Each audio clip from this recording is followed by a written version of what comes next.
1 சவரன் 2 சவரன் நகைகளுக்காக எல்லாம் கொலை நடக்கும் செய்திகள் இப்போதெல்லாம் சர்வசாதாரணமாகிவிட்டன. ஆனால் 27 சவரன் நகையை தவறவிட்டவருக்கு அதனை பத்திரமாக திருப்பி அளித்து தங்கள் செயலால் உயர்ந்திருக்கின்றனர் சென்னையைச் சேர்ந்த ஒரு தம்பதி. திங்கட்கிழமை முதல் சனிக்கிழமை வரையில் திருமலைக்கு இந்த டீ கடை தான் எல்லாமே. சென்னை மெரினா கடற்கரையின் சர்வீஸ் சாலையில் காலை தொடங்கி இரவு வரையில் டீ கடையே இவருக்கு முழு நேர தொழில். எஞ்சிய நேரங்களில் ஆட்டோ ஓட்டும் இவருக்கு உறுதுணையாக இருப்பவர் இவருடைய மனைவி அமுதா.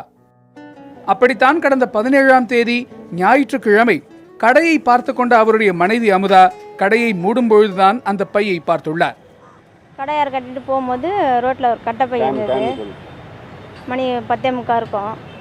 கட்டப்பை இருந்தது, எடுத்துன்னு போயிட்டு வீட்டில் வச்சுட்டேன். காலையில் பார்க்கும்போது அதில் நகை, ஃபோன், செல்ஃபோனு, பைசாலாம் இருந்தது.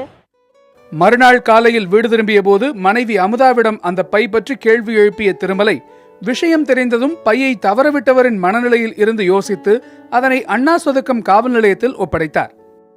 காலையில் நான் வீட்டுக்கு போகும்போது மணி 7 மணி காலையில் வீட்டுக்கு போகும்போது என்னம்மா பேக் இருக்குது, யாருன்னா சொந்தக்காரன் வந்திருக்காங்களான்னு கேட்டேன். இல்லைங்க, எனக்கு பீச்சில் ஒரு பேக் கிடைச்சிது, கெட்ட பேக்கு. அதில் இதெல்லாம் இருந்தது அப்படின்னா நான் பார்க்கல. இன்னும் பாருங்க, பார்த்த மாதிரி பணம், நகை, செல்ஃபோனு எல்லாம் இருந்தது. எடுத்துன்னு போய்ட்டு நம்ம கமிஷன் ஆஃபீஸில் கொடுத்துடலாம் இன்னும் எடுத்து போய் கமிஷன் ஆஃபீஸில் கொடுத்துட்டு அவங்க உரியவர்களை பொருளெல்லாம் கொடுத்தாச்சு.